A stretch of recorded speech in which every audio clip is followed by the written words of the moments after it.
Tu cherches à comprendre alors que tout commence quand tu ressens. Ce n'est pas un don, c'est une présence et elle est déjà en toi. Le magnétisme commence toujours par la présence. Bonjour à toi qui cherches sans toujours comprendre. Stop. Non, non, non. Les cristaux de magnétite dans le cerveau ne prouvent absolument pas le magnétisme thérapeutique. Et aujourd'hui, beaucoup de gens sur TikTok, YouTube, ou lors de leur formation ou ailleurs, font un raccourci énorme. Ils prennent une vraie découverte scientifique et ils en tirent des conclusions qui ne tiennent absolument pas.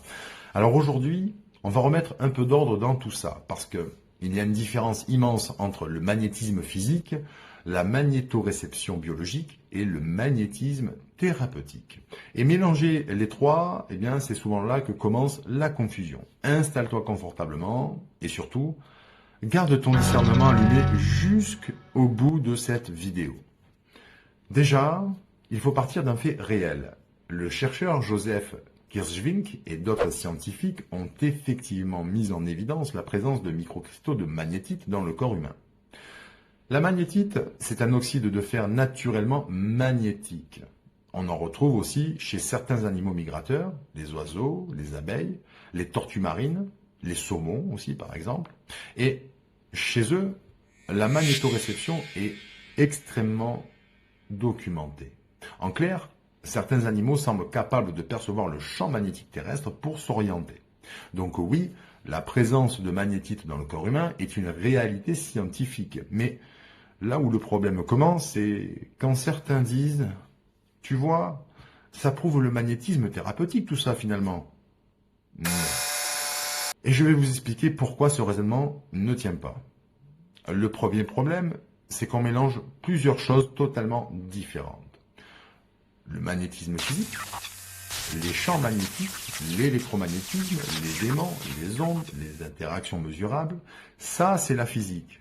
Ensuite, il y a la magnétoréception biologique, c'est la capacité potentielle de certains êtres vivants à percevoir certains champs terrestres.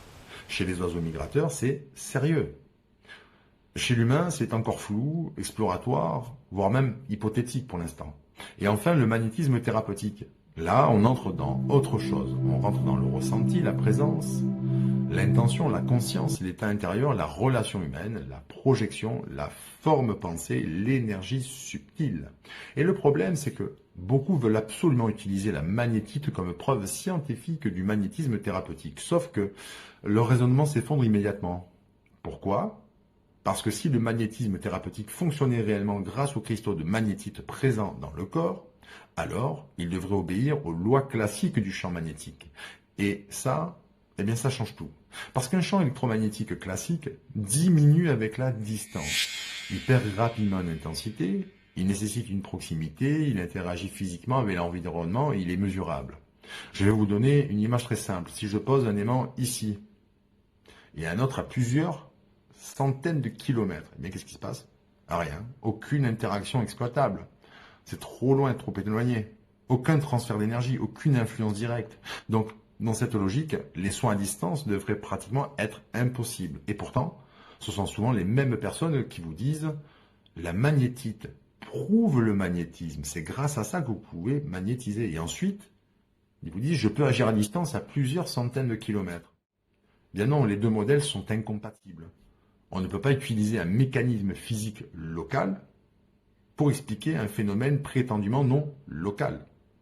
Et c'est là que le raccourci se casse. Ça ne tient pas.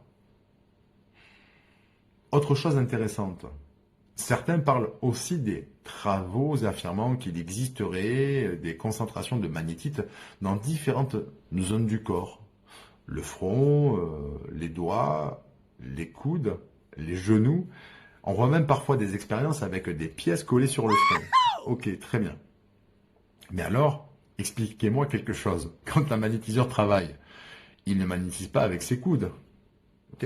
Il ne travaille pas spécialement avec ses genoux non plus sur la personne. Et même le bout des doigts n'est pas forcément le centre principal d'action de son travail. Dans la tradition du magnétisme, on travaille surtout avec les paumes, les passes magnétiques, les centres palmaires et ce que certaines traditions appellent les chakras des mains. Donc même dans la logique interne des pratiques énergétiques, la théorie, que ce sont les cristaux de magnétite qui produisent le soin, eh bien ça ne colle pas vraiment. Ensuite, oui, certaines choses sont réelles. La chaleur dans les mains, les picotements, les sensations de courant, de frisson, la sensation d'être traversé, la densité énergétique ressentie parfois par certaines personnes. Mais attention là aussi, ça ne prouve pas automatiquement un champ magnétique thérapeutique, parce qu'une partie de ces phénomènes peut déjà être expliquée physiologiquement. Il y a la circulation sanguine, l'activation nerveuse, la concentration, la respiration, l'état émotionnel, l'activité du système nerveux autonome, la chaleur infrarouge naturelle du corps. Et certaines pratiques comme le Qigong, le Tumo surtout, ou certaines disciplines respiratoires montrent effectivement que le corps humain peut modifier certains paramètres physiologiques de manière impressionnante.